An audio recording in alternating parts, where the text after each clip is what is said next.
உடம்புக்கு ரொம்ப ஆரோக்கியமான இந்த ரெசிபியை செஞ்சு சாப்பிட்டா டேஸ்ட் அல்டிமேட்டா இருக்கும். எல்லாருக்கும் சாப்பிட ரொம்ப பிடிக்கும். வாங்க இந்த சூப்பரான ரெசிபியை ஜஸ்ட் 10 minutesல சிம்பிளா எப்படி செய்யறதுன்னு பார்க்கலாம். ஒரு பேன்ல 1 டேபிள் ஸ்பூன் நெய் சேர்த்துக்கலாம். கூடவே 2 டேபிள் ஸ்பூன் எண்ணெயும் சேர்த்துக்கலாம். இப்போ இது நல்லா சூடான உடனே 1 டேபிள் ஸ்பூன் அளவுக்கு உளுந்து சேர்த்துக்கலாம். இதை சேர்த்துட்டு நல்லா பொன்னிறமாக வர வரைக்கும் நல்லா வறுத்துக்கலாம்.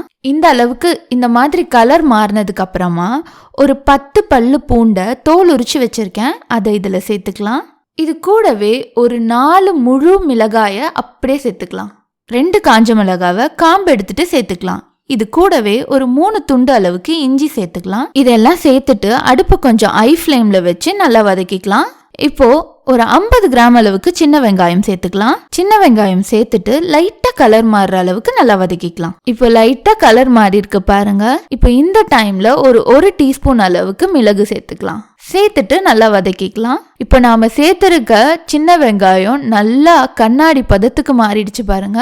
இப்போ இந்த டைம்ல கொஞ்சமா கொத்தமல்லிய அப்படியே காம்போட சேர்த்துக்கலாம். கொத்தமல்லியும் சேர்த்துட்டு இது கூடவே நல்லா பெரட்டி விட்டுக்கலாம். இப்போ நம்ம சேர்த்திருக்க எல்லாமே நல்லா வதக்கியாச்சு. இப்போ இந்த டைம்ல ஒரு அரை கட்டு முருங்கைக்கீரையை நல்லா வாஷ் பண்ணி வச்சிருக்கேன், இதில் சேர்த்துக்கலாம். இப்போ கீரையை சேர்த்துட்டு இந்த வெங்காயத்தோட நல்லா மிக்ஸ் பண்ணி விட்டுட்டு இது நல்லா வதங்குற வரைக்கும் நல்லா வதக்கிக்கலாம். நாம சேர்த்திருக்க கீரை நல்லா வதக்கும் போதே சுருண்டு நல்லா வதங்கி வரும், அது வரைக்கும் நல்லா வதக்கிக்கலாம். இப்போ இந்த டைம்ல சின்னதா ஒரு கோலி சைஸ் அளவுக்கு புளி எடுத்து இதுல சேர்த்துக்கலாம். இது கூடவே தேவையான அளவுக்கு உப்பு சேர்த்துக்கலாம். இப்போ இது கூடவே ஒரு 3 டேபிள் ஸ்பூன் அளவுக்கு தேங்காய் திருகல் சேர்த்துக்கலாம்.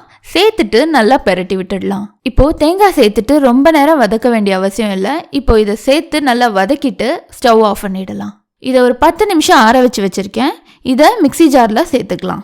சேர்த்துட்டு லைட்டா தண்ணி சேர்த்து இதை ஒன்றும் பாதியுமா கொஞ்சம் கொரகொரப்பா அரைச்சிக்கலாம். அப்பதான் நம்ம சாதத்தோட இதை பிணைஞ்சு சாப்பிடும் போது ரொம்ப ரொம்ப டேஸ்டா இருக்கும். அவ்வளோதான், ஒரு சூப்பரான முருங்கைக்கீரை துவையல் ரெடி.